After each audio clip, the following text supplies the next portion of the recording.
اوكي انا شفت تريلر جي تي اي 6 وتعليق عليه هو يا نهار اسود ومنيل. ابليس بيعمل اعلان يا شيخه. ايه كل ده ايه صوره فاضحه تقريبا. انا قفلت ذنوب 20 سنه قدام في الدقيقه ونص اللي شفت فيهم الاعلان ده. دي لسه احنا بنسخن.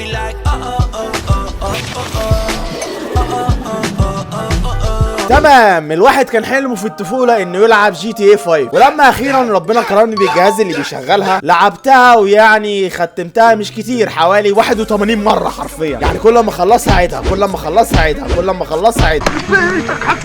يعني عندي امتحان بكره بلعبها، عندي برزنتيشن مهمه لازم يتحضر له بلعبها، عندي فيديو لازم يتمنتج بلعبها، وبفكس لكم الصراحه شباب. هي المهم لحد ما جالي تشبع وزهقت الصراحه من هذه اللعبه اللعينه، والكلام ده كان من سنتين تقريبا، وخلاص انا عايز جزء جديد. كفايه رقم 5 ده بقى بيجيب لي تشنجات، فكل شويه ابحث جي تي اي 6 جي تي اي 6 جي تي اي 6، وشفت كل انواع النصب والاحتيال والناس كلاب المشاهدات واللايكات شبه اليوتيوبر ده. انت عايز ايه حضرتك؟ ورغم اني عارف ان هم نصابين وبيقولوا اي حاجه، الا اني كنت بصبر نفسي بيهم وخلاص، وبتفرج على فيديوهاتهم بمنتهى الاحترام. يلا يا كدابين يا نصابين يا اولاد. المهم في يوم ما كنت اجلس في حياتي البائسه اضيع وقتي الثمين على الانمي والميمز والهنت.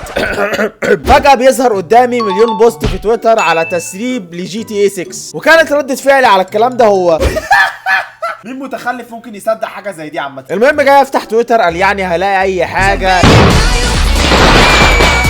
لقيت تويتر كله متدشمل حرفيا تويتات وبوستات على التسريبات دي في كل حته، وروك ستار نفسهم كانوا نازلين فشخ لكل كلب او قناه تسول لها نفسها ونشرت التسريبات دي. انا بتجنن دلوقتي. فهنا انا الله يا بلاد الله، الله يا بلاد الله، الله يا بلاد الله، الله يا بلاد الله، الله اكبر الله اكبر الله اكبر. هنا انا اتاكدت ان في لعبه جي تي اي فعلا تحت التطوير، مش كلام على ورق زي ما كانوا بيقولوا. فمن الحماس قطعت التيشيرت حرفيا، وشفت كل التسريبات اللي نزلت دي 10 او 15 مره كده، بس تمر الايام والحماس بتاعي يقل الصراحه، وعدى سنه على التسريبات دي، وهنا قلت هم ولاد ما دول نسيونا ولا ايه. وفي يوم ما كالعاده قاعد بشوف فيديوهات عن جي تي اي 6 جي تي اي 6 جي تي اي 6 ومفيش جديد كالعاده. روك ستار جت فجرت النووي، والاعلان هيبقى يوم 5 ديسمبر الساعه 5 العصر. هنا انا روحت البيت وما كلمتش الحاجه ولا الحاجه، وقفلت باب الاوضه على نفسي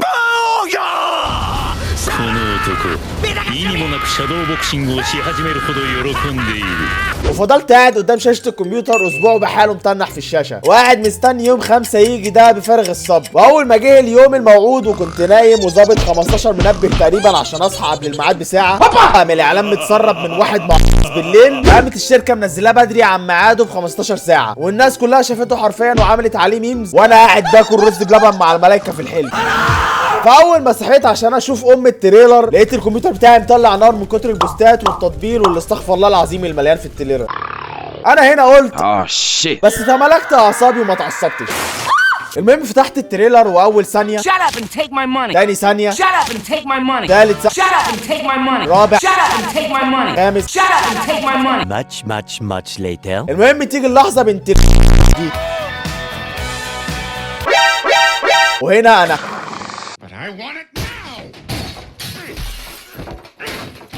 ومن هنا انا قررت اني هحاول بكل الطرق الممكنه اني ما اموتش او اتعمي قبل سنه 2025 ما تيجي. يعني هروح الجيم، هاكل اكل صحي، وابعد عن اي حاجه فيها كهرباء، وبص هبقى كريستيانو رونالدو في الصحه يعني، وهزود الهيلث بار بتاعي على قد ما اقدر، وكل الاكس بي اللي هيجي لي في حياتي هحطها في الحيويه بتاعتي، عشان انا هلعب اللعبه دي، يعني هلعب اللعبه دي. سامعني؟ لم يكن سامي يدري ان فرحته لن تكتمل. لعبة هتنزل سنة 2025 على البلاي ستيشن 5، وانت فقير اصلا ومعكش حق البلاي ستيشن 5، بعديها هتستنى سنتين كمان عشان تستناها تنزل على البي سي بتاعك.